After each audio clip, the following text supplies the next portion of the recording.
Welcome to the Nerd Party.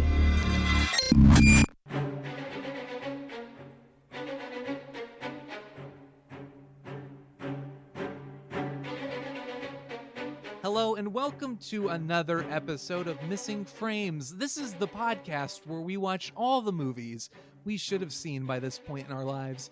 I'm your host, Shawn Eastridge. We're hanging out on the Nerd Party Network, a collection of podcasts dedicated to all things entertainment. Make sure you check us out at thenerdparty.com and follow us on the socials, on Twitter, at Join Nerd Party, and Facebook and Instagram. We're just at The Nerd Party.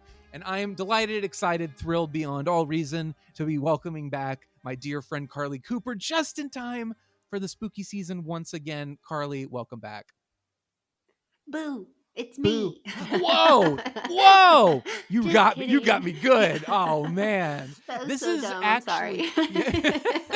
what's truly incredible about this though is I think this is the most episodes we've done in a single year for Missing Frames because good we've- for you. well, yeah, Congratulations. I You're really welcome. just wanted the pat on the back from you Yeah. for recognizing your brilliance as a Missing Frames guest host and I would recognizing venture that to and say bringing you back. maybe I could be considered an all-star. You could.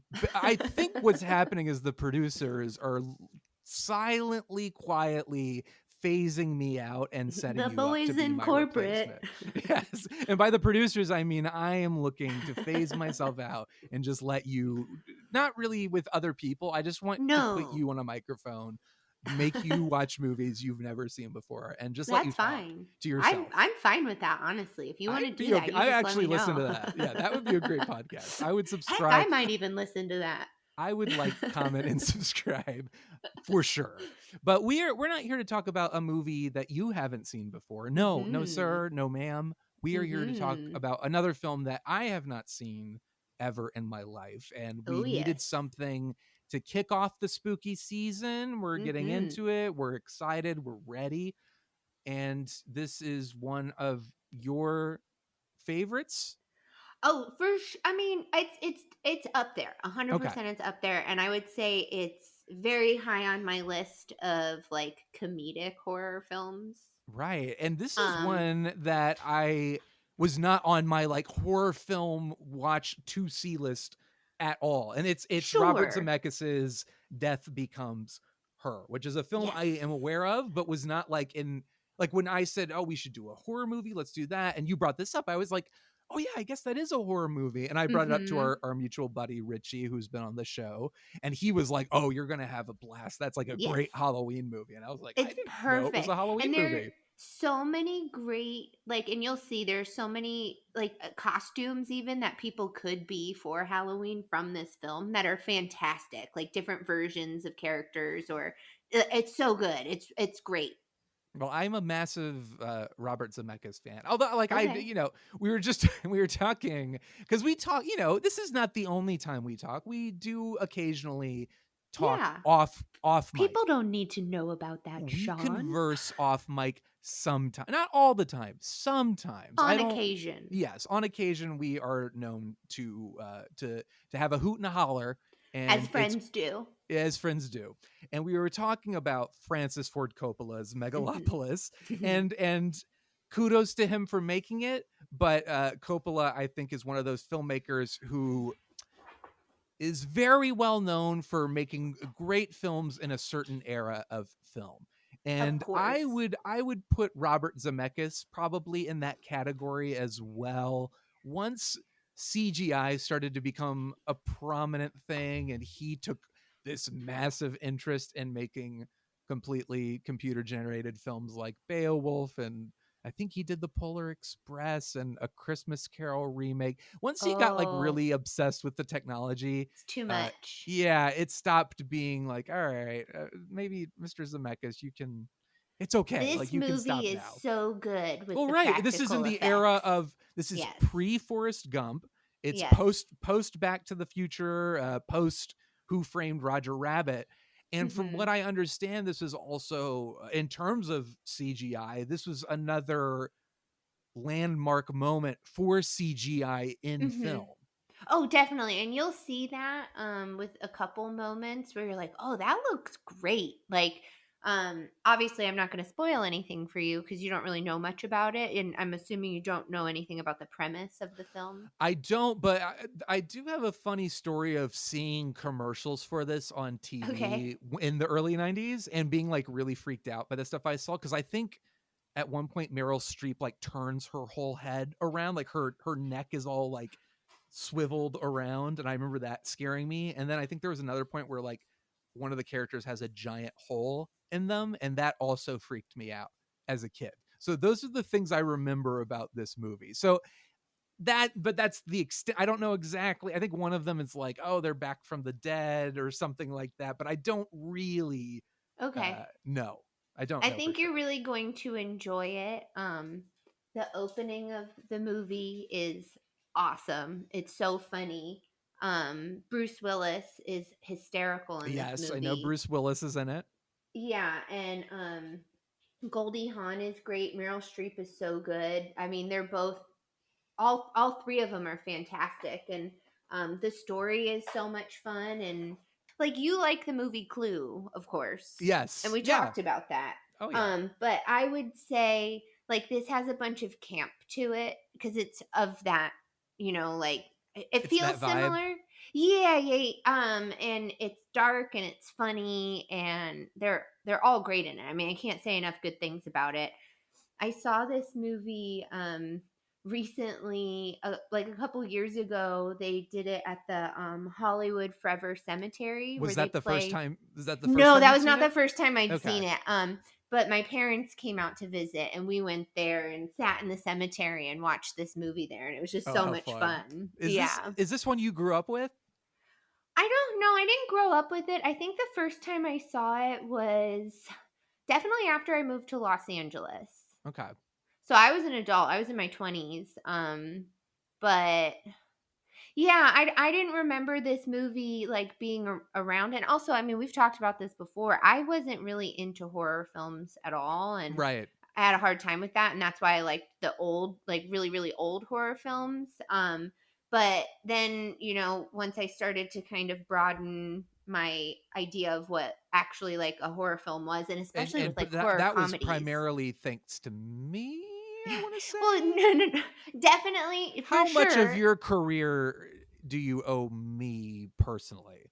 Like 97%, Yeah, that's about give right. or take a couple Yeah, if you percentages. I think so. Yeah, yeah, that sounds about right. Just want to make sure that was on the record. Yeah. Oh, of course. Yeah, yeah, yeah. Everybody knows Everyone that. should know this. Anytime, Everyone should know. anytime I finish anything at work, I'm Anytime like, this Francis is. Ford Anytime Francis Ford Coppola is able to make a Megalopolis, he should be thanking me personally. Say thank you, Shawn. Thank you, Shawn. Shawn, yeah, You did it. I couldn't have done this without you. You did it You again. were my inspiration. I don't know if I want to be responsible for Megalopolis. I don't want to be held responsible for that. I think you love that movie. The amount I think you've you're been right, talking though. I about think it. I'm going to be the person who's avidly defending that movie. It's true. Eventually, you're going to see it again, and you're going to be like, actually, this movie is great. Carley, 100%. you've got to see Megalopolis. I know. I'll watch it. I'll watch it. And like I said, I will drink some Francis Ford Coppola wine. And we will find the parallels between that movie and this movie. Yeah, we'll see the pairing that goes best with that film. So, but you love Death Becomes Her. It became a personal favorite. You saw it in your 20s, and you were like, "This is me. I feel seen." No, rude. Firstly, once you watch the movie, you're gonna be like, "I'm sorry." Just like in Gentlemen Prefer Blondes with the whores looking for the money. No, that one I appreciate differently. Her perspective. This one, no. Okay. And Interesting. I think the message in the film, I think, is pretty good. I don't necessarily. I mean, I feel like everybody kind of a little bit identifies with what's going on in this film, but obviously these characters, it's like to their own detriment. Yeah. So yeah, it's just it's so you're gonna love it. I'm really excited when we were talking about all these options of what we could do because it was coming up October and it's all we're at the end of September right now. This will come out. We are recording October. this first part on the very last day of September. Yes, so we're here. We're good. So this is a perfect Halloween like season movie for multiple reasons, being that, I mean, they're huge names that are the leads in this film that Mm-hmm. everybody knows and are, I mean, I love Meryl Streep, I love Goldie Hawn, I love Bruce Willis. They're all great. I love their They're movies. fantastic. So a great cast. And so then it's also like there's horror to it, but there's a lot of comedy to it. And it's so much fun, but it's also really dark and deals with some kind of ideas of just the human experience and stuff that everybody ends up struggling with at one point or another. It's Right. fantastic. Right. Okay. So Yeah. I'm very, very curious about it because it is, I've seen a good chunk of the like Zemeckis filmography that's like you've Mm-hmm. got to see these ones. They're random. Like I don't think I've seen Castaway all the way Oh, you through. haven't Just seen that all the way? no. Okay. But I weirdly enough, I've seen seen bits and pieces, and then I've also seen the ending multiple times. How do And you see bits and pieces of a like movie on and TV, just like the it's like, ending? oh, it's turning Oh, around. It's like I'm sure. watching it, and then it feels like I'm never able to actually sit down and watch it all the way through when it was on TV. And then the times where I was able to sit down, it was like, oh, it's the last 20 minutes of the film. So it's like I get I the whole thing feel like spoiled for me. even just admitting that, just like with the way that technology is today and the way that people watch movies today, because in my, like, of course, I grew up, stuff was on TV and you had to catch it when you caught it because we didn't even have like TiVo or DVR growing Yes. up. And Yeah. like, I remember having to, if we really wanted to record something, we'd have to hook up a VHS tape Yes. recorder to the television, you know? But like today, people, I guess, might not always know that, like, oh, you That couldn't is have just funny. watched whatever you wanted at any time. So in my Look, mind, I'm like, how are you only watching it like randomly in parts? Well, of course, because you're flipping through the TV and it's on. You're like, oh, I haven't seen this bit. it's true, and it is crazy to think like I say that so casually, and there is probably a portion of the audience that's like, "What the hell? How old are you?" And the truth Yeah, is, like I'm what? very old. I'm very, very Yeah. old. I'm Yeah, as television old. and watching movies just on TV, it's like probably like the new blockbuster. It You know what pretty I much mean? Like is. No, that's a that's good gone point. by the wayside now too, because you just you demand it all. And It's you all streaming. You honestly, just demand it. what you're also doing, and I appreciate this because you're doing it oh so subtly, is you're shaming me for I have so many ways to watch Castaway now. I really don't have an excuse for You not yeah, seeing it. but that's a fine movie. It's a Sure. fine movie, and I've You've seen seen the the ending. ending. I know what Yeah. A happens. guy gets So, lost. He makes friends with a guys, volleyball he's a that eventually castaway. floats away from him. Okay, and then he I gets know. back. Oh, it's and then he goes and yeah, and he's very He sad. looks like the Forrest Gump at the end of his jog. Yes, Like you've already for seen him like that. It's I fine. know what it looks like. I don't It's need this fine. anymore. It's true. So, Yeah. but I am, I Back to the Future for me was like a seminal film. Oh, of That's course. the first film I remember really loving. I It's remember, amazing. yeah, I remember seeing that at a very, very young age, and that was And the one of the films that I think that Star Wars and Superman were the films that really just kicked the doors open for like oh I yeah. want to keep watching these things. Like these are these are the best. So Oh, and I have a even with Back to the Future, like the sequels, as ridiculous as they are, I yes. love those They movies. are. They're so fun. They have their like unique charm. They're not as good as the first one, but they have things going for them that make them fun to watch. And this one, Death Becomes Her, is right after Back to the Future Part 3, I think, because Okay. that was 1990, and this was like Okay. 91, 92. So this is like, again, I've seen Forrest Gump and I've seen Who Framed Roger Rabbit and these Mhm. beloved classics, and this is one that people don't talk about as much in his filmography for whatever reason, and that makes me even more curious to see it because it does sounds like it's kind of a black sheep movie, and that's Which is exciting to so me. weird to me because it's such a good movie. Right.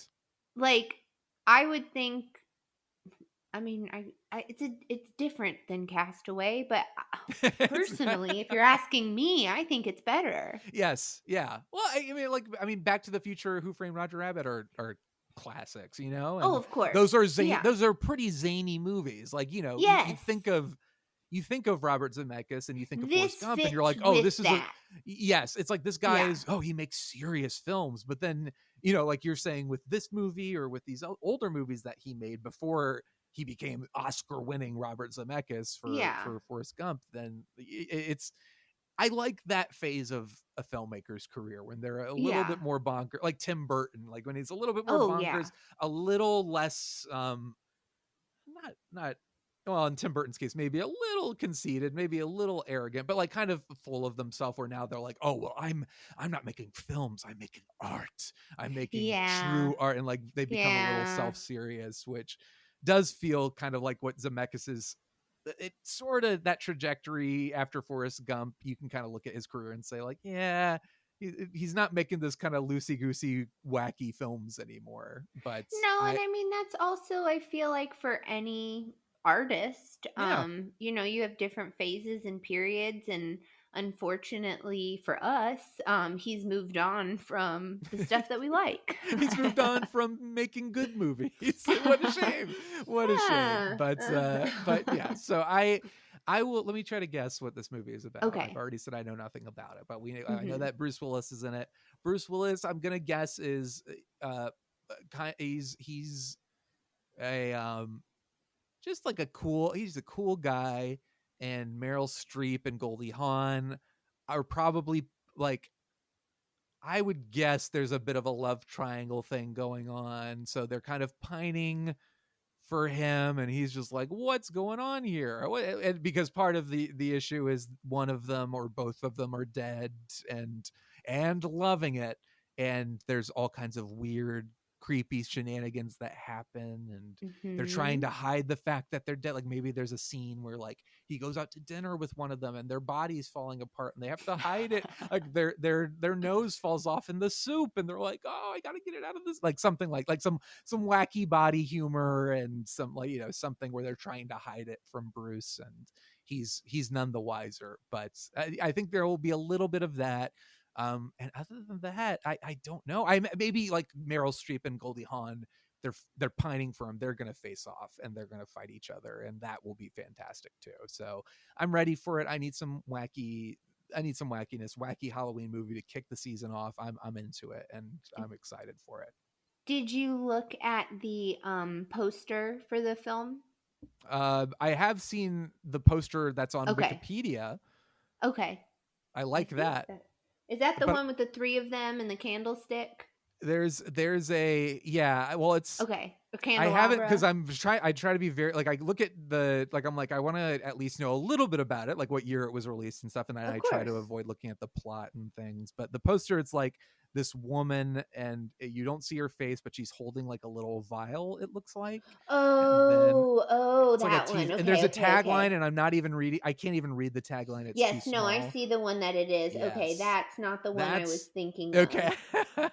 No, So but that character is awesome, and her okay, all right, costumes are I can awesome. already tell this is a great costume. So Yes, this I is am also become kind of like a huge movie within the LGBTQ community, or okay. it's got a big following, and we can get into all of that, of course, like after once you've watched it and stuff. That sounds good. But yeah, All right. no, there's some really fun stuff within this film, and after it's come out, the ways throughout the years that it's become appreciated, and it's just I'm honestly I'm pretty surprised that you hadn't seen this one. Yeah, it is weird. Like I said, it's one of those that like it feels like people don't talk about it maybe as much as they should. And even Halloween watching, you don't see this on a lot of like, oh, the Halloween, the horror movies you've got to watch in I October. think it's because it's not as It's like a comedy. scary. Well, Yeah. but no, I mean because okay, think about like do you ever see the movie Idle Hands?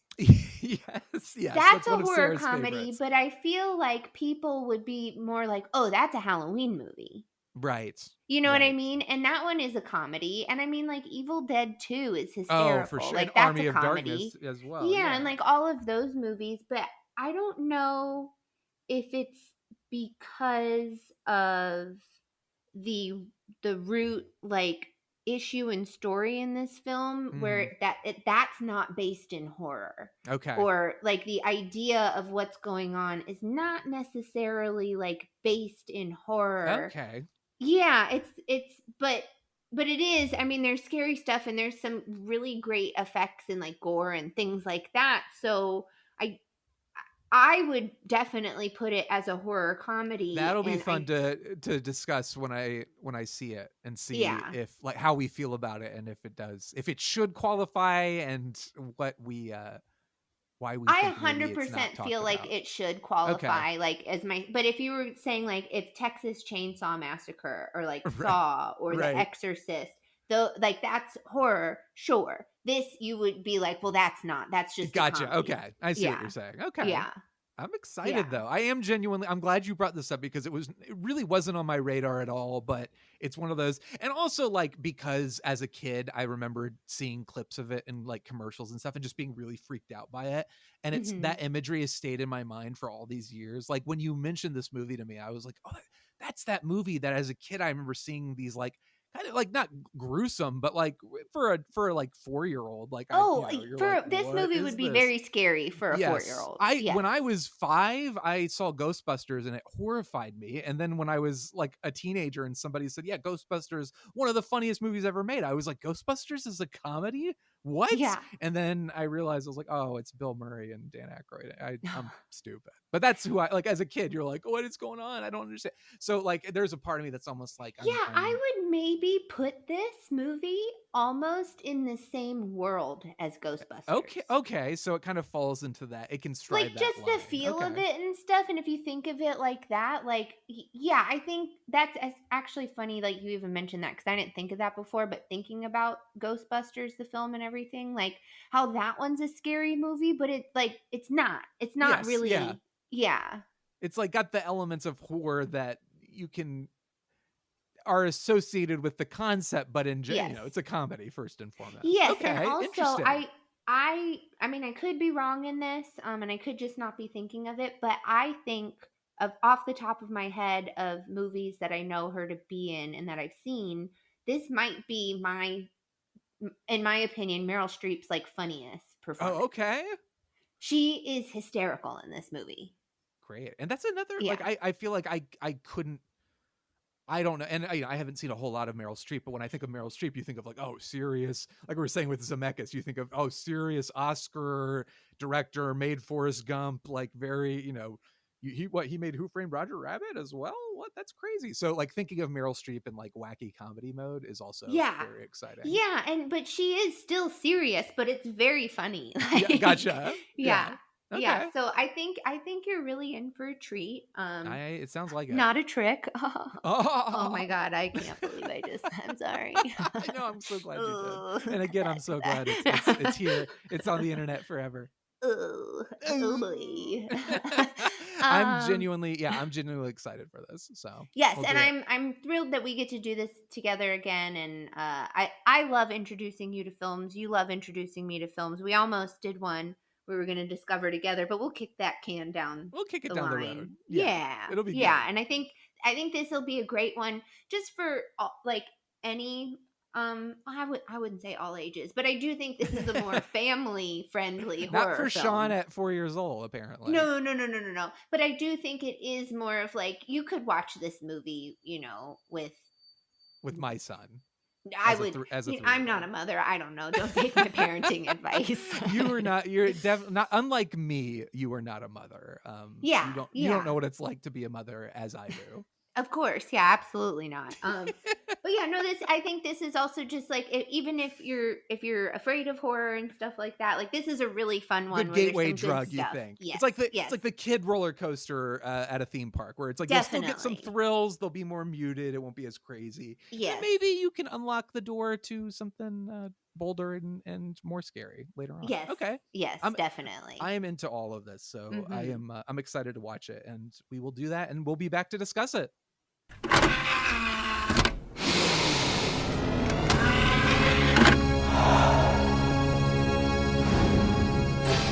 Now available to own on video cassette. All right, we're back. Carley, I have feelings about this movie. Okay. I have lots of feelings about this movie. Okay. On the one hand, it's like yes, it's very super wacky and fun and Uh-huh. just very, very silly.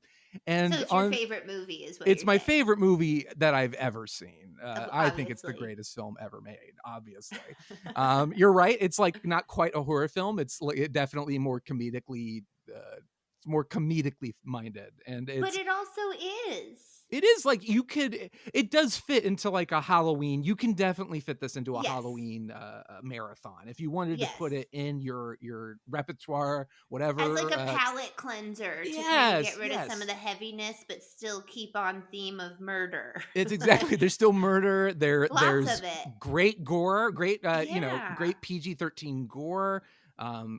Intent to murder, twisted sense of humor. So it's got all of Yes. that stuff, and I enjoyed that stuff a lot. And what I struggled with was the lack of an emotional anchor in the film, because the movie is very, very wacky and the characters are very, very shallow. And Well, it's by design, like Meryl Yeah. Streep's character. Her opening song about I See Me. Yes. And it's like it's so bad, and she's Madeline performing it. Ashton. I think she's Yeah. amazing. Like when everyone was leaving the theater, I was No, like, it "What's was wrong with these hilarious. people?" When she was doing some of the moves, there was like a move where those like bellmen had got her onto that like spinning ottoman, and the way that she's walking and stomping, it's so bad. Like it's not good. I loved it. I was with And her. one I of was the very lines- upset at the people leaving. And when One of the the lines in the song was "Vile goddess, shameless hussy." Like that, it's not. you're preaching to the choir here. Like so far, Yeah. I've not heard anything wrong. But then, And, of course, Bruce Willis is standing was me. ovation all by He was himself. me. Yeah, When you were they Bruce panned Willis. over to Bruce Willis, I was like, finally, somebody with some taste in this theater. But yes, it's like the movie sets you up with this like very extravagant shot of this, Meryl Streep doing her whole dance routine.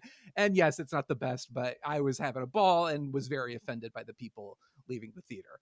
But it sets you up with this kind of dynamic of, okay, we have Bruce Willis, this plastic surgeon, Dr. Ernest Menville, and we have Madeline Ashton.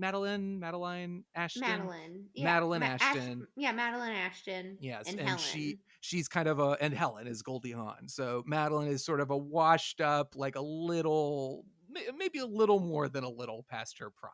And I also love when they went to go see her backstage, and like her assistant is about to open the door and she's like kind of prepping to be surprised. Yes, I loved that. Yes, the okay. kind of like the gasp as she's rehearsing her gasp when they open the door.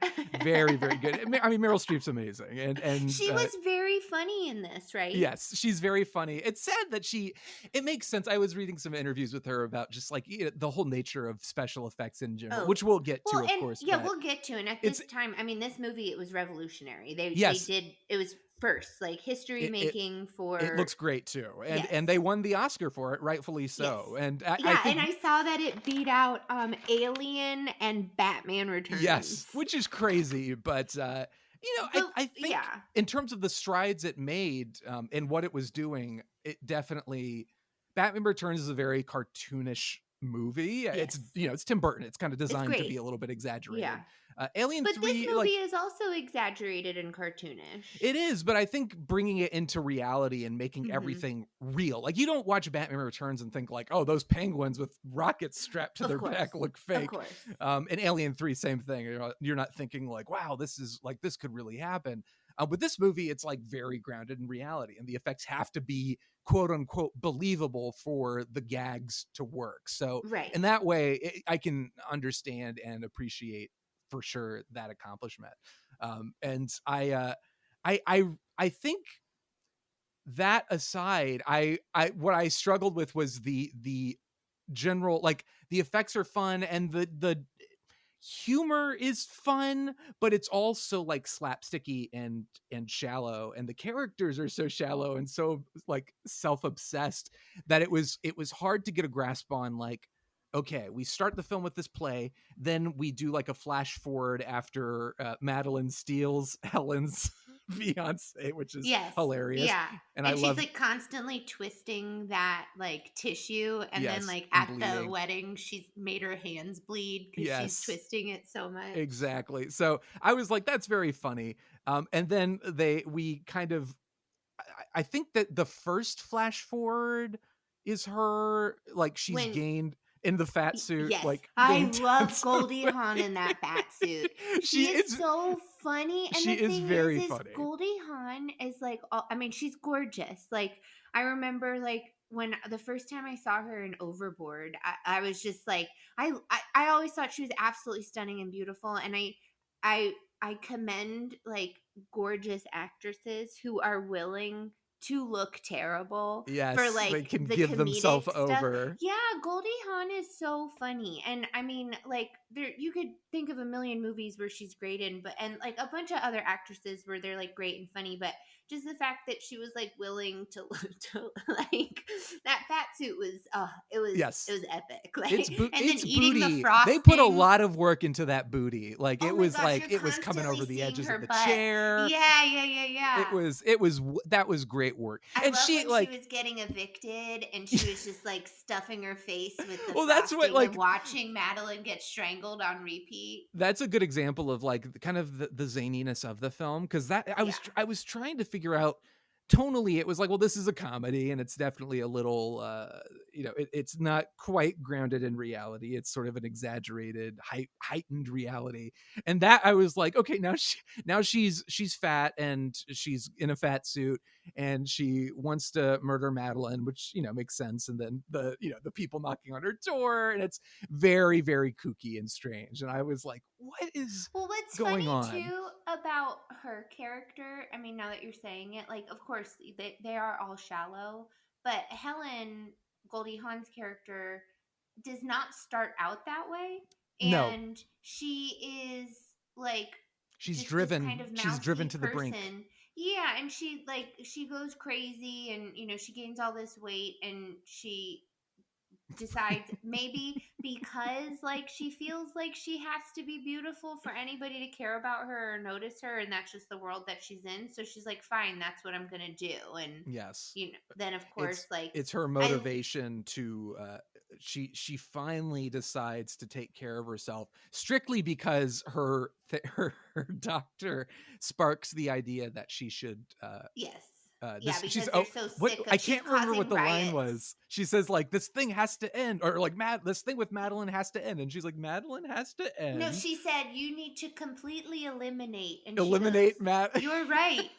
You're absolutely right. Like she cuts her off at eliminate, but she wasn't like, obviously the doctor wasn't telling her to eliminate Madeline. It was telling her to like eliminate those thoughts from your mind. Well, that's what Oh yes, that's what I'm saying. Kill her. So from the get-go, this is our trio. This is our main cast. We have this trio of characters. We have Bruce Willis, who is the joke is he's just kind of this dweeby guy who leaves his fiance at the drop of a hat because he's hopelessly in love with Meryl Streep. Well, and then Goldie Goldie also Hawn says all of her boyfriends have to that's- pass the Madeline test. You're right. That's and true. that he could not fail. She just needed to be sure. And like even when they were meeting her, and Madeline's like, "Oh, have you set a date yet?" And Helen goes, "Yes," and Ernest goes, "No." And like, right. So this is what I'm saying. Those two characters. So we already know that Madeline is very obsessed with herself and wants to steal all of Helen's boys. Bruce Willis is just like a pushover and sort of like, well, and the fact that he's a plastic surgeon, Madeline was like, bingo. She's like, I am into that. Yes. She's like, I need that. And then Helen is like, well, the only way I can solve my problem is either I'm going to be overweight or I have to kill this person. So I was like, okay, so these people are very, very like relatively unlikable people. I mean, genuinely, the whole thing about the film is just about the type of people like what it would be to like live forever, and like that's all you care about is being beautiful. You're a narcissist. Yeah, like you have no redeemable qualities, and like that's all you care about. So you would, whatever it costs, at any cost, you will do what it takes to be eternally youthful. Yes, exactly. It takes a while to get to the eternal youthful part, though. I was waiting, like I was like, where? At what point do they start trying to murder each other?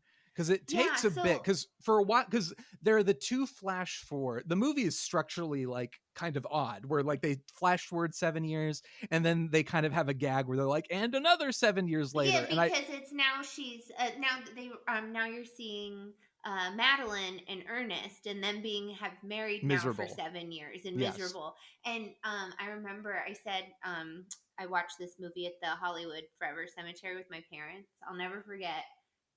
We were watching this movie, and it's that scene where the maid is waking Ernest up with the Bloody Mary stuff, and he takes a sip, and he's like, it needs more vodka, and then he sits down and he just goes, is it up yet? And my dad started laughing so hard. He's like, he called her it because she's such a monster. Right. She's So the worst. And also we're led to believe that the reason he's no longer a plastic surgeon is because of how much he drinks. Yes, which she's reduced him to, this Yes. shell of a human being. Yeah, now he's just a mortician. I guess I maybe because that stuff is funny, but I guess I would have felt a little more invested if I liked him. You know what I mean? Like he's relatively unlikable too. Well, of course, he's a worm. Like, I mean, the fact that he literally. Also, okay, one thing I will say is Helen's character. If Madeline is her friend and consistently steals her men, why is she still friends with this woman? That's what happens. Don't you? Have you ever you've kept people in your life who are poisonous, and you know they're poisonous, but despite that, you just can't quit them? Haven't you ever had that in your life, Carly? Never. I've never had a You've friend never had a Meryl Streep try to steal your fiance and then after try having to stolen every other boyfriend of mine, cause you to wear a fat suit and eat icing. Fool me once, lose shame on me. Lose your apartment. Wait, where's the fat suit? We got to bring that back. It's Halloween. But I thought that whole thing, of course, that's ridiculous. I mean, it's a ridiculous movie, but that doesn't take away from how much fun it is and how silly it is. Sure, yeah. And I think everybody in it does a really great job, like, performing the role that they have. Like, I love when we see at the book party where I love that gag where Meryl Streep thinks she sees Goldie Hawn, and it's this like heavy set woman with hair, and she steps out of the way, and it's gorgeous. Yes. And she's got red hair now and a red dress, and it's very Jessica Rabbit, which of course because of Who Framed Roger Rabbit, that was like a nod to that. Yes. Which I love. And then one of the details that after you've seen the movie and she has that tiny little gold pin on her dress from that moment. And that's the pin that gets placed on you from Isabella Rossellini when she gives you the who potion. I did not know was in this movie, and that was very, fantastic. very and what a costume! What a costume! What a wonderful surprise it was to see her here. I was not expecting that, so that was great. Crazy. She was so good in it. And she had a body double for that nude swimming scene, apparently, which is weird because I was reading, like, I don't remember why, but she was like, yeah, I would have done it. I just like, I think it was her stature or something was like, well, she's a little bit too short for this shot or something. It was a weird reason, but like, I mean, if you've seen Blue Velvet, she's completely naked in that movie. So she has no sense of like, oh, I'm uncomfortable. Like, she's like, no, I've done it. I'll do it again. She looks fantastic. Yeah. She looks amazing in this movie. She was like,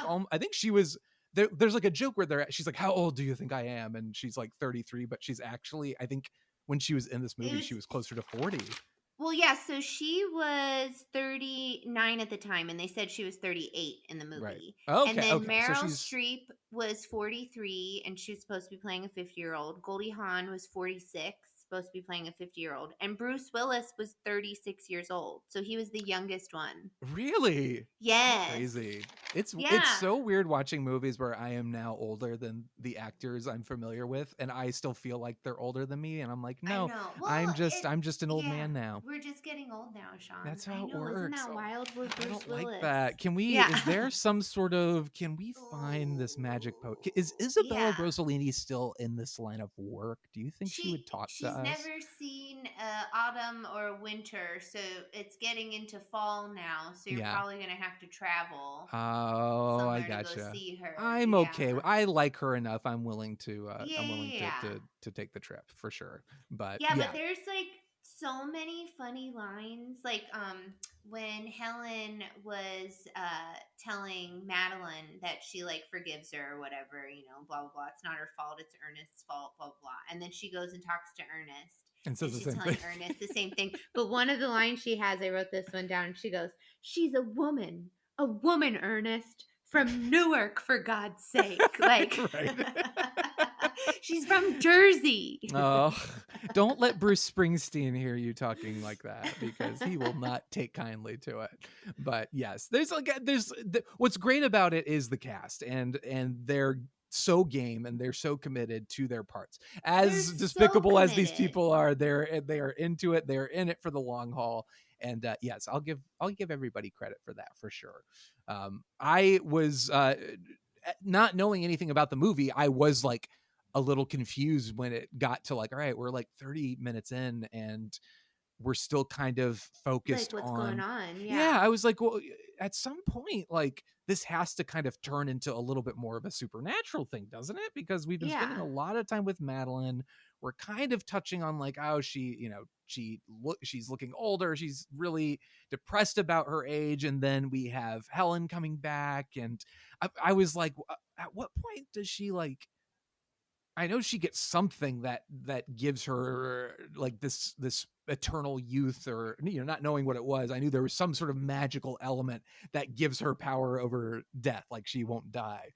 Right. But it takes a while to get to that point, and that I think like threw me off a bit. Like we spend a lot of time with them before we get to the point, and there's a lot of like.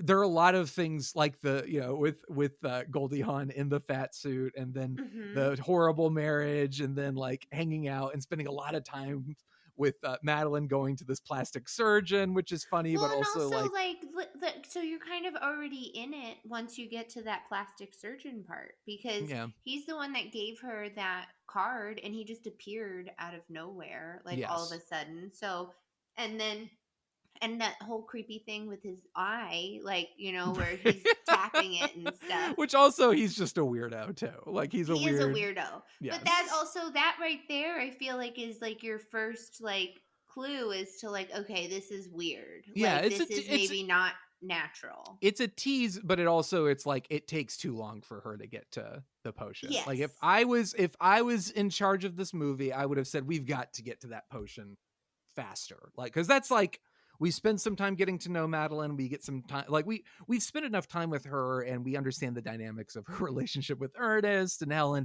I'm like, by that point, I'm starting to wonder, like, okay, but what's going on? Like, what is this movie about? Well, then we also get to, I mean, you have to see the part where Goldie Hawn's character is extremely gorgeous and everybody's like, what's her secret? You know, like whatever. And then that whole thing with the pin. So it's like, we've already kind of been introduced the idea they're hinting at something in the plastic surgeon. And now there's the lady who's like, she looks impossibly good. So it allows you to at least like for your first viewing, once like Meryl Streep gets to a place where she's had the potion and stuff, and then you can kind of be like, oh, I wonder if like Goldie Hawn took that, or then like later, you know, when she ends up getting shot and stuff, and it's like, oh, she took it too. She did it. Yes. Yeah. She has the pen. So you kind of needed that buildup, and I think you also needed that that like ex-lover making her feel like crap or whatever to push her to the point to like, I mean, I get it is kind of slow, but I don't see anywhere in there where you could take out something to speed it up without I'm going to pitch this to you. You're going to hate me Okay. for it because it involves getting rid of the fat suit, which I hate myself for. Well, honestly. that's absurd, Shawn. Like, I shouldn't even be. I should just stop no, this like, line of thought right that's- now. I should stop going down this path. But I'm What not are going. we I've already talking started. about here? It's a disaster. It's already the train wreck is happening. I'm just going to keep going. So what you do is you cut out all of that stuff. You cut out.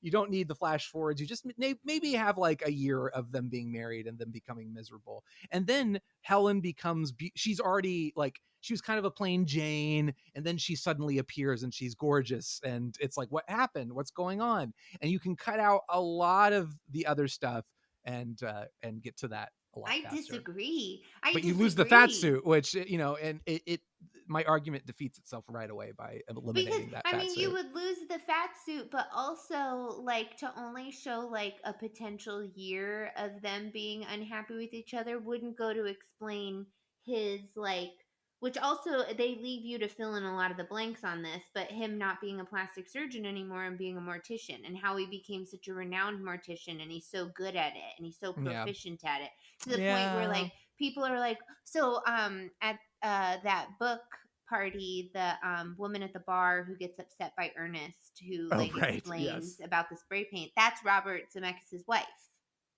Oh, is it? Yes. And she's in, I've seen her in other stuff too. Yes, she was in a bunch of his stuff. I think she was in Back to the Future too. Like there were a few movies that she was in, and like they were married for 20 years. I don't think they're married anymore, but her name is Mary Ellen Trainor. Okay. Yeah.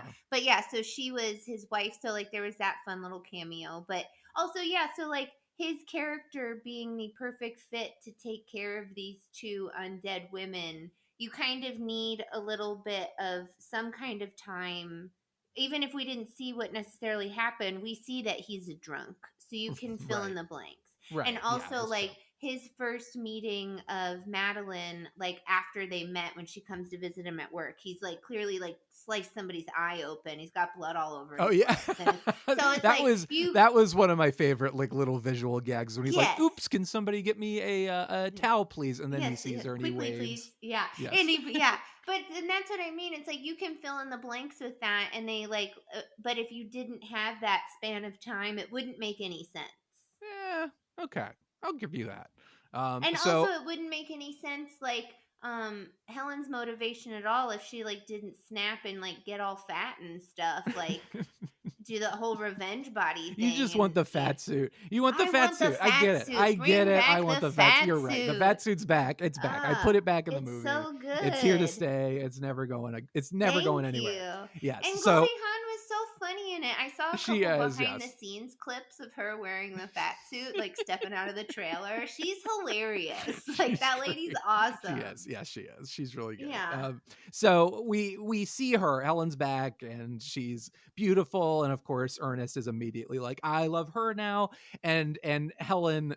So Helen basically was like, it's not enough that I'm going to make Madeline jealous and steal her husband back. She needs to kill her. I need to kill her. We need to kill her. It's the extra step. Yeah. It's the natural evolution of that. But what's funny is I don't even think Ernest even wants to be with her anyways, because he's even like, I don't know, and if he weren't so miserable. Right. He's just, like, well, that's what makes it tough. Like I want somebody to root for, and I'm like not rooting for anybody. And that's what makes it hard for me to like engage with the movie. Like I'm kind of like looking at all these people and I'm like, well, you're all kind of awful. Like you want to kill her and she's miserable and he's miserable and he's just bouncing back and forth between the two of them and doesn't want to do it.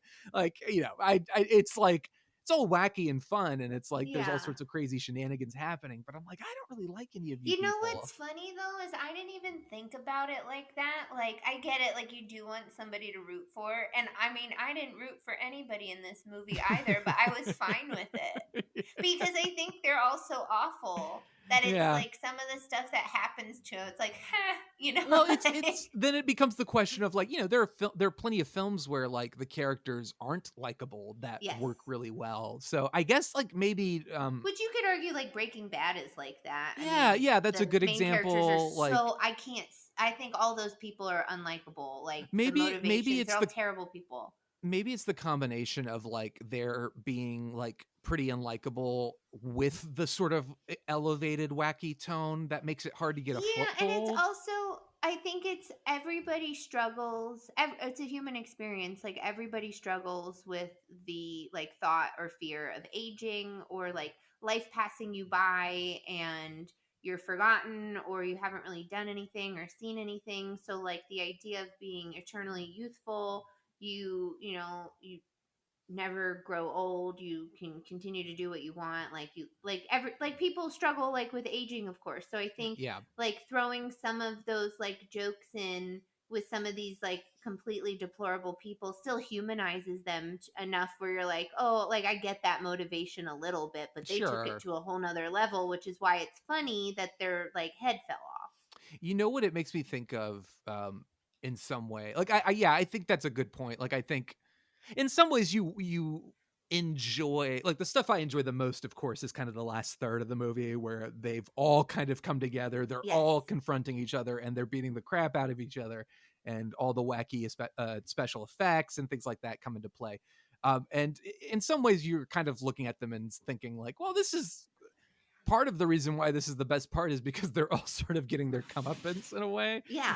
You've kind of been waiting for this. You've been sitting and waiting, and they've all been behaving pretty badly. And finally, they're Yeah. all like, terrible things are happening to them. Yeah, I like, and there's so much fun in the movie visually, like when Miriam or uh Madeline, sorry, when Madeline first takes the potion and she's looking in the mirror, and all of a sudden her skin starts to look like Yes. smoother, and then her boobs Right. and her butt get taut and perkier, and she's like, oh, I'm a girl. Yes. And then like is all excited, and she comes home and then has it out with Ernest, and she doesn't care, and she's calling him flaccid, and she's Yes. going in, you're flaccid. Going in for the kill.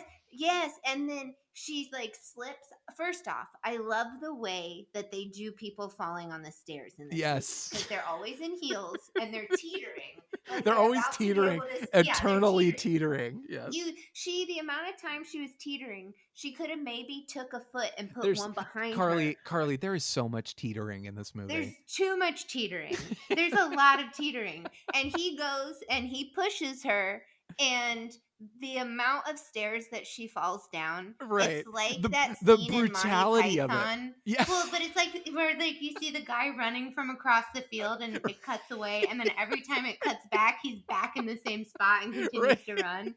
Like they do that, and that somebody on like a continuity thing said that was like a continuity issue, and I was like, you're so stupid. It's a joke. No, that's the joke. An IMDb, the mistakes. Yes. That's it's like stupid. an impossible amount of stairs. That's why not I hate a that stuff continuity too. problem. Like, what are you talking about? Like, you're It's looking. so You funny. spend your life looking for the mistakes in Yeah. movies, and then She you're fell gonna miss down the every joke. set of stairs at least 3 times. Look, like, yeah. that staircase wasn't that long. Ugh. You had me. The whole movie made sense until that, and I cannot. I was along for the ride, but that pushed it too far. Yeah, I saw that and I laughed really hard. And then Yeah. like the whole thing, she gets down at the bottom of the stairs and she is just a gnarly, mess. tangled up Yes. mess. And it looks so good, and like the practical effects married with the visual effects on this, I mean, were like literally groundbreaking. And at the time, it was the first film to do like lifelike organic skin texture in a computer, and they used Photoshop. to do it. That is insane. Yeah, this is the year. I mean, wild. it's 1992. It's the year after. I think the year after Terminator 2, Yes. Judgment Day. Yes. Which was a major breakthrough for CGI. Yes, But of and course, that that's a big Oscar. action Yes. that's a big action special effects movie you expect from that. And then we have Yes. Jurassic Park in 93, which is another major leap Which for also effects. benefited from this film. What Yeah. they did in this movie, they used those techniques for Jurassic Park. And I feel like this film doesn't get enough credit for what it did for special effects, also because it used both special effects and practical effects. Well, that's the best way to do it. And I think 100% the best way to do it. what makes this work so well, and why it works, the film is exaggerated and goofy, as we've discussed. It's kind of like it's very it's a heightened reality. It's not supposed to be like the real world. So the whole movie is No. kind of has that vibe. But But do you it see is how it kind of feels like Clue? yes, I do see Yeah. that. You're Yeah, like absolutely it right. could be in that world. Like you But it could put is this in. but that's the point. Like it's like this movie is still kind of playing it's playing in the realm of reality. So the laws Yeah. of physics still apply in some ways. So what Yes. works so well about these effects, and really what works well about films in of this era, because first of all, I think because these effects sequences are so a highlight of whatever film they're in at the time. Like it's like those are the money shots. Now it's like you push a button and you can produce scenes like this in Yes. seconds, you know? Yes. But at the time it's like they were like, we've got to make sure we got to put all the money, all the Choreograph it, hours, we've got yeah. to put every little bit into making this look as good as possible. Yeah, And it Meryl is Streep walking backwards to make a right. phone call. I was Right. cackling. It's It's so great. funny. It looks great and it still looks great. Like, you know, you can, of course, if you're going to, like, if you're going to be this jerk on IMDb who's like, I can see, look, it doesn't look real. And this, it's like, yeah, sure, you can nitpick as much as you want. But Yes. considering how good it looks, how much better it looks than some of the stuff we've seen in Yeah. this century, Yeah. I think a lot of it has to do with it's the care, it's the novelty of the that craft was so Mhm. new and people were giving it their all to make sure it looked as great as Yeah. possible, but they wanted it to blend and to be believable, like the Mhm. dinosaurs in Jurassic Park, Yeah. like the T-1000 in Terminator 2. You have to believe these things are really happening, otherwise, and it doesn't matter how crazy they are, you have to believe it, otherwise the jokes don't work. Like if it looks Mhm.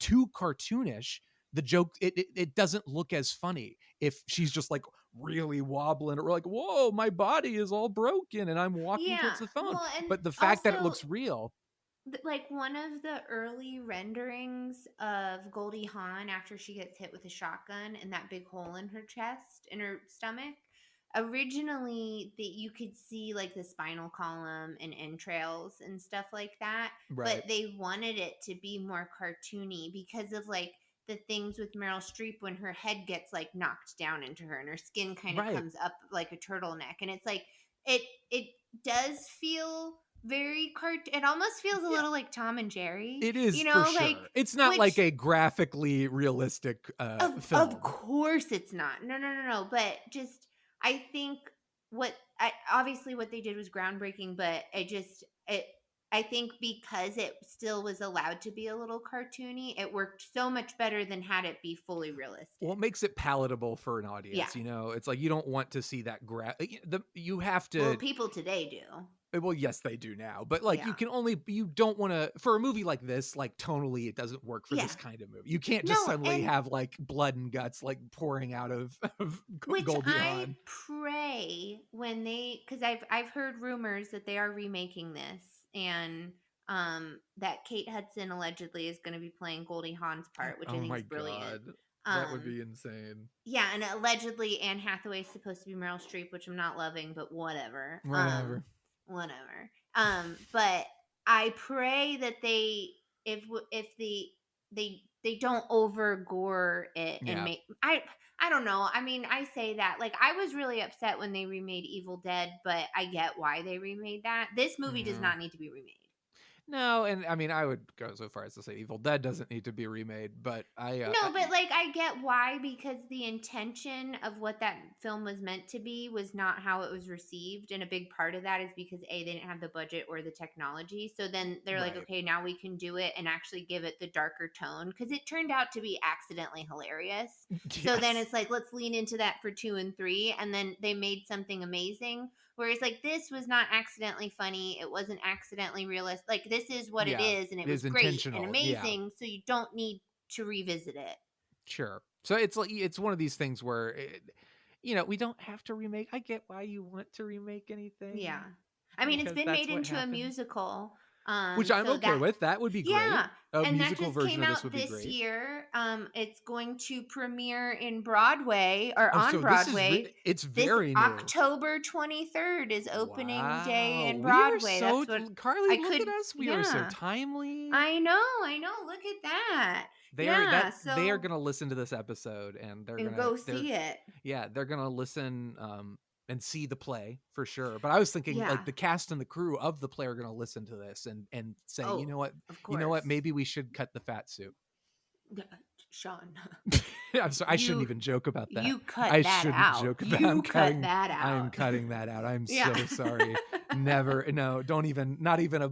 I don't want that to be a twinkle in anyone's eye. Don't you dare. Also, this movie was like a huge hit. It Yeah. made back what it cost domestically, and then it made a double profit. what it Yes. cost internationally. Which is funny because the movie was not super well received, which doesn't surprise me. It got kind of a mixed reception.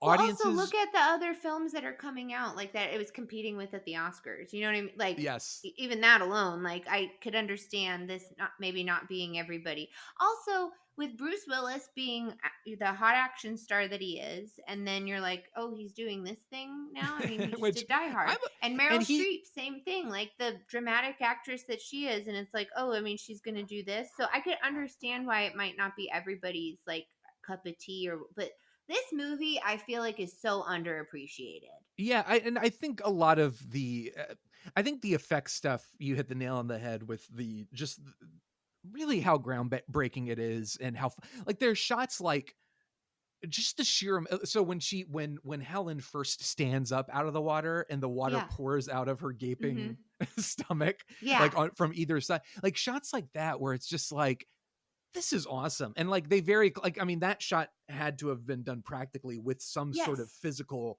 thing that they poured the water, but it's like they had to come up with a way to make it look like it was pouring out of her, she'd just gotten out of this. And then when she's moving around the room and you have to keep that hole there, it has to reflect what's behind her. Like you have to be able to see through it. Scene where Meryl Streep, after the shovel broke and she's got kind of just a spear, she throws it at her and it goes through her and she's like, yes, oh wait, no, because she's like, score. Which it was funny because I'm literally, as I'm watching, my brain is playing the same thing. It's like I'm thinking the same thing, like, oh nice, and then I'm like, oh wait, no, she's supposed to be killing her. Just like in that moment, just being completely. It's so funny. Yes, and then I read during that scene, Meryl Streep actually hit Goldie Hawn in the face with a shovel and cut her. And Goldie Hawn does have I'm Shawn, scar. Carley. Goldie Hawn, I'm Shawn. Goldie. But she does have a scar on her cheek from that. Jeez. Well, that's so very it's all committed practical to it. Mm-hmm. Yeah. I love the contacts that they gave her when she's like dead. Yes. Which I so almost good. I almost wish that Meryl Streep had gotten some too. We get them both looking really weird and creepy. Yeah, I kind of wondered why that was, because like maybe because when Meryl Streep dies, she doesn't like lose any blood. However, when Ernest is fixing her up and like spray painting her and stuff, he has clearly drained all of the blood from her because there's like an embalming section, like a bucket with a bunch of blood in it. So like I was thinking maybe like with Goldie Hawn, because she got shot and lost all of her blood, like that something with paling out her eyes or something. Let's go with that. I don't know. Yeah, let's go with that. She was in the water, and water, it turns your eyes blue. All of the above. All of the above is fine with me. Sure. So. But I also loved when Goldie Hawn was coming up with the plan of how they were going to murder Madeline, and like just the like whole thing about how they were going to poison her, and they're sitting at dinner, and like she'll pass out, and then we'll finish our dinner, and then like right, this and then when they show like the car veering off of the road, from the angle of the cliff, the second it hits the edge of the cliff, it blows up.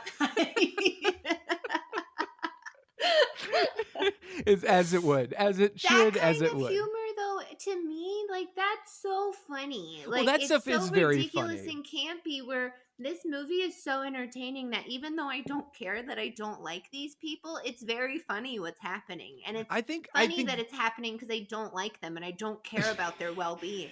I think that stuff is very funny. I think the movie where the movie loses me a little bit is there are long stretches where we're kind of just with them and those things aren't happening. That's fair. That's where they did cut out quite a bit in this film. Yeah, I heard that too. Entire character. There's a completely different ending. ending. The trailer, if you watch that, I did, there's like a couple scenes in there that look really, really funny with like Ernest and Meryl Streep's character like trying to figure out how to deal with it, and he's like pulling her out of a fridge, and like there's all this other stuff, but so I mean maybe there's some funnier moments or other beats in there that we just didn't get to see. Right. Yeah. And there's like a whole different ending that apparently tested very poorly when they screened it Yeah. for test audiences Which where honestly, did you read what it was? yeah, and I read it and I was like, yeah, that's the right choice to lose that ending, I think. Yeah. It's Yeah, better. so for anybody interested, it's Ernest fakes his own death and runs away with this other character who's a bartender, who was in the film and is in the trailer, but we don't ever see her. They completely cut that character out. And they run away after Ernest fakes his death. And then years and years later, Meryl Streep and Goldie Hawn are in Switzerland and see this very, very much in love elderly couple, and they're annoyed by them, and they realize that it's Ernest and this lady, and they run after them and get hit by a bus. Right. Yes. So that's Yeah. And I think part of the problem is, and maybe, you know, what I'm realizing is what I wanted in this movie more was more dead Madeline and dead Helen fighting each other for the love of Ernest. And Or what this also, it would have been nice to just see how they deal with like being dead in public and Yeah. not, and or even having to hide that they accidentally killed themselves Well, I from think the Isabella Rossellini character, because clear they belong to like now essentially a secret society, which includes Andy Warhol, Marilyn Monroe, Elvis Presley, James Right. Dean, you know, like, which I Yes. loved that, the party at the end, that was really fun. That's But great. That's great. it would And have been cool to kind of see them trying to figure out how to like hide that like from Isabella Rossellini. Like they could potentially be getting in trouble with her. Well, and honestly, it's really just like the movie works best when Meryl Streep and Goldie Hawn are together and they're Yes. interacting. And there's Yes. stretches of the movie where they're isolated from each other. And it's why the ending works so well, is because they finally get to like have their showdown. And you Yeah. know, there's another version of this movie where maybe they do spend more time together and that showdown isn't as satisfying because we've spent so much time with them. But I Yeah. think the movie would have worked better if we could have had a little bit more of the two of them together. And this brings me to the point of like why the ending with Ernest running off does not work, because we don't care about Ernest. We care about Madeline and Helen. It's really their It movie. would have almost been really funny to see them fighting over another man. Yeah. And then like have something happen, like they're at a bar or whatever trying to like get this guy to pick them up or something, and like one of them like takes a drink of the wine or the whatever that he just bought him, and it like comes out their cheek or something somewhere because they're like falling apart, you know? Yes. Like that would have been really funny. Yeah, I think that could have been great. I think the ending, and especially just like the very end when they both fall, like she in the mirror version of Bruce Willis pushing Meryl Streep down the stairs, Meryl Streep pushes Goldie Hawn down, and then Goldie Hawn pulls her along, and then they explode at the bottom of the stairs. And that's the end of the movie. Is just them. They are completely destroyed. They've completely fallen apart, and it's funny. And that was a very funny, silly way to end the movie. Yeah. No, and I also really liked the eulogy that was being given about Bruce Willis's character and about how he had 4 children and all of this other stuff, and like Meryl Streep was calling him impotent, and it's like, no, he was just with these awful people, right? And then he was okay, that's the thing about him is he blossoms.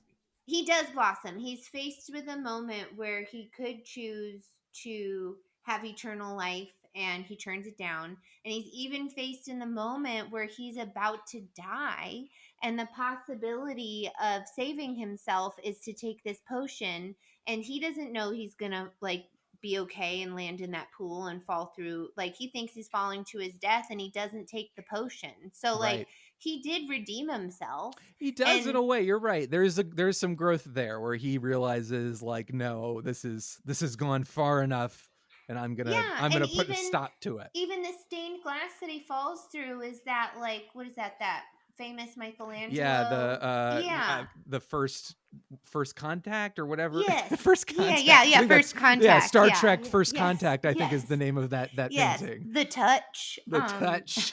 You got the touch. But so in a way, you could argue that symbolizes in him like landing in that water, like his baptism, His and rebirth. he's like been yes. reborn, and he's seen the Oh, error look of at his you. ways. Okay. There's deeper meaning to this, Shawn. Yeah, like maybe I do this need is to a give it great another watch. movie. How dare you besmirch it by saying, A, get rid of the fat suit, No, and I B, took it back. I it took wasn't that that good? What are we I take it talking back. about? I want the fat suit. You don't Okay, try well. to. I want the audience to be very clear on that. If they take nothing else from this episode. Okay, then. All but- right, then. but- Jeez. I'm but very yeah. impassioned about this. I know. I can tell. And it is kind of funny that after this was Forrest Gump. I'm pretty sure was Zemeckis' Yes. next movie, because I can talk Yeah. about like a complete 180 as far as the kind of movie you're making. Let me look at. I just want to make sure, because I mean, maybe he did.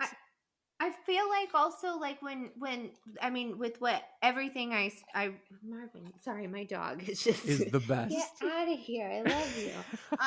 But okay, like I think when you go from filming something that's so effects heavy like this, especially for what it was, and that it was groundbreaking and they were inventing techniques and coming up with ideas and learning a lot, I could totally see you being like, hey, I need to step away from that, it being that heavy. Like obviously there are effects in Forrest Gump, Lieutenant Dan, and those are Lieutenant great. Dan, and then a lot of the stuff where he's inserted into old footage. So it's like it's almost like he took it to the next level, but the film itself is more emotionally fulfilling and well, and also grounded. It doesn't rely on all that stuff. Yes, yeah. You know what I mean? Like there's a lot of the majority of scenes you could argue have absolutely no effects or CG or anything like that in Forrest Gump. Whereas Forrest Gump is not. Entire months of work were shot or were dealt with shooting like a very specific choreographed scene, because you had to shoot it multiple ways and you had to get the lighting just right. And Meryl Streep had to have a bag over her head. You know, like it's just right, exactly. No, that's a good point. But it's funny. Death Becomes Her is in a way a stepping stone to Forrest Gump, and then his he did Contact, which is I didn't love, but has some cool stuff in it. You didn't like that movie? It was all right. Is that the one with Jodie Foster? Yes. Yeah, I liked that movie. Yeah, it's interesting. I enjoyed the book all right, Matthew McConaughey. Yes, right? he is in it as well. Yeah, that guy. It's an episode of Missing Frames with my dear friend Amber, and everyone should go listen to it. So, but yeah, I enjoyed the book. Was not in love with the movie, but it has some cool stuff in it. All right. Yeah, he really there's a stretch here of like Contact, What Lies Beneath, and Castaway are all pretty grounded, serious, and Forrest Gump too. But these are pretty, I guess, his like little let me prove that I'm a dramatic filmmaker, like the Oscar-winning filmmaker. Also, I mean, okay, and this is me just like thinking over here and saying what I'm thinking, but like, do it. This movie did so much for special effects, of course, but it's not a serious movie. It was not received well and is not taken as like a groundbreaking film in itself. Yeah. So I could, because obviously he had done Who Framed Roger Rabbit before this, and that movie is silly and campy, and like, so maybe he was like, you know what, I know I can do the effect stuff, but like I want people to like appreciate and take my film seriously, so maybe I need to like scooch on over to let me find a way stuff. to use the effects to serve a story. Yeah. Let me still play, and that's reflected in the work he did. And then like at a certain point he was just like, let me just make fully animated films where the people look real but they are not real. And that there's the Polar Express, Beowulf, which was not so good. That and movie then was so bad. He did A Christmas Carol with Jim Carrey. You know what? I liked that. I didn't see it. And then he kind of switched back. He did Flight, which I didn't see, but I heard was good with Denzel Washington. I saw that. That was great. He did The Walk with Joseph Gordon-Levitt, which was a weird movie because what like was that? It's about what's the guy's name? Philippe Petit, I think is how you say it. The French guy who was a tightrope walker. And he Oh, walked yes, between the Twin Towers. So yes. the only problem really with the movie is because you can see like, oh yeah, it's IMAX 3D. This was in 3D was becoming like a big deal. Like people were like, oh yes, this is the next movement in film is 3D. So it makes sense that Zemeckis would want to jump on that. But the problem with the movie is there's an incredible documentary that exists called Man on Wire. That's the Right. real story with Yeah, we real don't footage. need- And it's like, why yeah. would you want to watch the fake movie with Joseph Gordon-Levitt where you can just watch the real movie? Yeah, what's the point? And that movie was, kind of seen as a disappointment too. It didn't make money, which is not surprising. But he's kind of been in this sort of limbo of like making these weird photorealistic but not animated films that just aren't particularly good. I kind of wish he would go back to doing more cartoony stuff. Yeah, honestly. the more fun stuff. Like he did, the Pinocchio, the live action Pinocchio with Tom Hanks.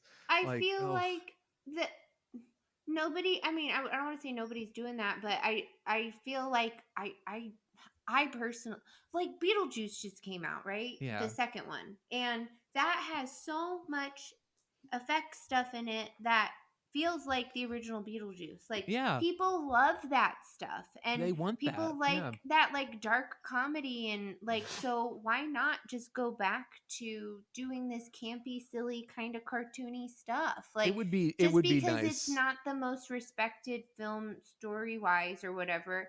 It's still something that like people will talk about for years to come. And I mean, the fact that this movie was groundbreaking enough that it helped other films with like achieve the looks that they were like, they figured out techniques on this. So it's just, it should be taken a little more seriously. And maybe because it's not like the greatest movie in the world and it doesn't have the greatest story, it's still really fun. Yeah, and it's I've fun seen to this watch. movie like 3-4 times now, and anytime I've watched it, I laugh the whole time. Yeah. Well, there you go. Yeah, Zemeckis, let's get that. We don't need a remake. We just need a long overdue sequel.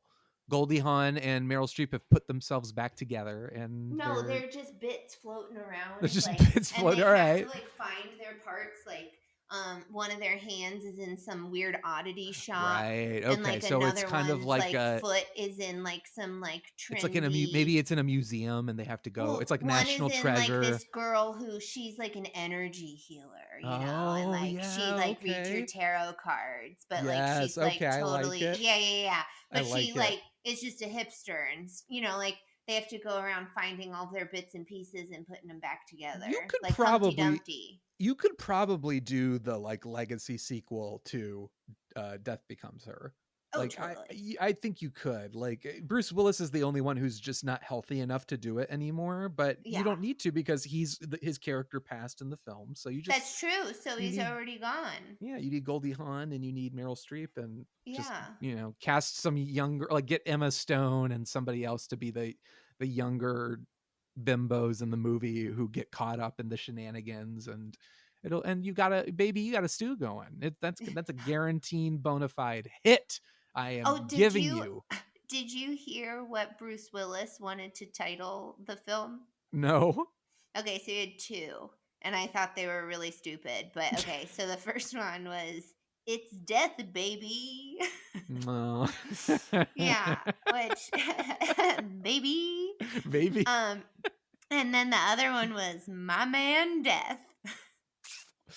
Yeah. No, neither of those are as good as Death Becomes Her. Death Becomes Her works better. It's a good title. It has like a double meaning. Mm-hmm. Like it's great. It's great. I like really that good. Title. And sorry, the Bruce. Costumes in this film are so much fun. Yeah, and the production design's great. Set design is awesome. Yes, like all the technical stuff. There's just it's so much fun to look at. It's just a silly movie. I think it's a good, like we were talking about earlier, how it's kind of like the kids roller coaster, like getting into like scary stuff. Because I mean, the way she falls down the stairs and breaks her neck is brutal. Like that's pretty graphic. And then even the whole scene, like when she's in the hospital and the doctor's examining her and he's like bending her wrist backwards and then he's like looking at the protruded bone in her neck and stuff. And then when Goldie Hawn gets shotgun blasted, like that's pretty brutal too. It is. Like, yeah. And then the shovel fighting and just like the smacking each other, like it's pretty violent. Yes, Meryl Streep's head sinking into her shoulders and getting knocked backwards, and she's like, "Oh, I just fixed this." Yes. Yeah, it's like it is one of those where it's like just walking that edge of like, yeah, it's the kiddie roller coaster of this sort of and I don't body horror kind of thing. There's a lot of holes in the plot, of course. Like the whole scene from them deciding that they have to make Ernest take the potion, and what they're going to do is drug him and he'll be knocked out, and then take him to Isabella Rossellini. And so they do, but it's like, why is she going to give him the potion for free? Did they explain to her what's happening? And she's like, that's totally fine. Like, oh my gosh, yeah. And I love all of her like 80s like circus henchmen where they're like strongman, like they kind of look like the guys from Dodgeball, the snake team. Like, oh my god, you're right. Yeah, and all of that stuff. I think that might be the inspiration for the Dodgeball character costume. I do think you're onto something. Now that I'm thinking about it, they look exactly the same. They do. Yeah, no, that's a very good point. I completely forgot like that whole sequence. I forgot because he like goes and he escapes and it all happens so quickly. Yeah, and then when he falls through the ceiling and into the pool and he bobs up out of the water, that one of the guys who's like half naked and there's a woman in her underwear like trying to put her dress on, they're like, "Are you done yet?" Yeah. He was like, wait what? a second. What's happening? Like, were they hooking up or? Yeah, wait. Are they going just for a arriving? swim? Are they? What's happening? So it's very strange. It's very more strange. fat suits. More fat suits is what we're saying. More fat suits. So please. well, I love them. Well, if that's the case, let's go ahead and make our final ratings fat suits then. Okay. Amazing fat suits with shotgun blasts through their center. Oh yeah, perfect. How many fat suits, shotgun blast fat suits would you give Death Becomes Her? I'm gonna give it a 3. Okay. And I think that's partially to do with, again, I'm generous with my scale, and I don't think I've given anything less than a 2. No. I don't even think I've given anything a 2. No. You're a kind-hearted film fan. It's not a bad movie. B, it's not a boring movie. I like all the actors in it. It's fun to look at. There's a bunch of really silly lines in there. Yeah. Okay. All right, you're selling me on it. Yeah, like when Isabella Rossellini calls for her henchmen, Dick, Tom, Harry. Yeah. And then Ernest, when he's fixing Meryl Streep's face, he's doing her makeup, he goes, "The highlights of your eyes are completely unbalanced. Do you want people to stare?" That's not why anybody would be staring at her. Right. Yes. Well, I mean, it's funny. I would probably just give it a half star below that. So I'd say 2.5 stars. So we're pretty much on the same with your stars. But like only a half star harsher. Like, yeah, I mean, 3 stars out of 5 is still, I mean, that's right down the middle. You gotta hate on this film so much, Sean. I'm sorry. I'm sorry. It's because I don't have a fat suit and I want a fat suit. And really hard to make this worked movie really hard nice to get a for fat you, suit. And you're over here just poo-pooing it. That's what I do. That's why I have a podcast. That's what the people want. That's what the people want. That's what people they do like for. Hearing people put things down. So. It's true. I think people and in general, I think when you don't like a movie, like, you know, if we're talking about like Love on a Leash, like a really like ridiculously bad movie, like it's just more fun to hear people talk about it. But that movie is in its own world. It's in its own time. It's zone. living its own life, and it is unbothered by anybody's opinion one way or the other. Someday we'll get those. We'll get everyone involved with that film on this show, and we'll just make them reenact the entire film. It'll be great. Yeah. So Yeah. that's it. Thank you so much for introducing me to this film. Of course, And I'm thank you glad, for- and it's a good, spooky thing to watch. I Yeah, guess to kick off the Halloween Yeah, season. Go for that's it. right. I think And it's hey, can I plug some stuff right now? plug some stuff. I was about to say plug stuff. Plug it. So, for your spooky Halloween season, we have a lot of stuff that came out recently. Oh. Maxine, if you haven't seen it, it's the third in the Pearl and X I haven't trilogies. seen any of those, Carly. Can you believe it? Good enough. I've worked on Maxine, still haven't seen one of them. So All right, I'm okay, good. behind as well. All right. Then we've also got Monster season 2 on Netflix, which is the Menendez brother murder. So that's a good one. It's true crime to watch. Right. I know people love some good true crime. And then on Hulu, we've got Grotesquerie, which is a horror series with a lot of people And to be good, clear, fun gore. I don't know if I think we've mentioned this on the show before, but Carly has worked on these shows. Like she does makeup, Yes, and I'm plugging them because I've done stuff. Yes, it's not just a random like these are shows you should watch. This is these are shows that she has worked on with her amazing effects company. And well, it's not mine. I work for it, but you're part of the team. Yes. And then lastly, today, the day we're filming, but obviously not the day this comes out, but we've got the new Salem's Lot on HBO. So yes, which we should do that. We should, and we probably will one day. One day. Tomorrow, I don't know what you're doing. No. Maybe. Yeah, but so just give all those spooky things a watch. Some other stuff eventually coming out, but that's it for now. That's all great. the plug stuff I got. And unfortunately, it is all fun horror stuff, and it's Halloween season. So it works out perfectly. Yeah. And I don't work on I don't do practical effects. I don't do any effects unless you count being a effects podcast of friendship. host. Not the effect of friendship.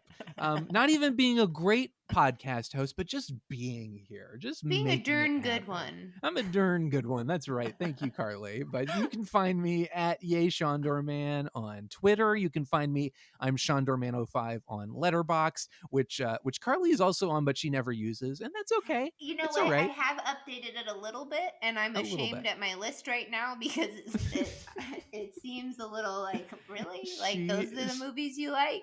No, I've just seen them. You know what? Well, when you come back, it'll be a robust Letterboxd account, yes. And plenty of films you can be proud of including on your And account. you can include this one on yours now. I will do that as well, and everyone will know. They will see, and they will judge me accordingly. But this has been lovely, like, wow, as always. What a cool guy. You are, movie. you know what, Carly? You are a cool guy, and I think the world. Thanks, friend. the world agrees.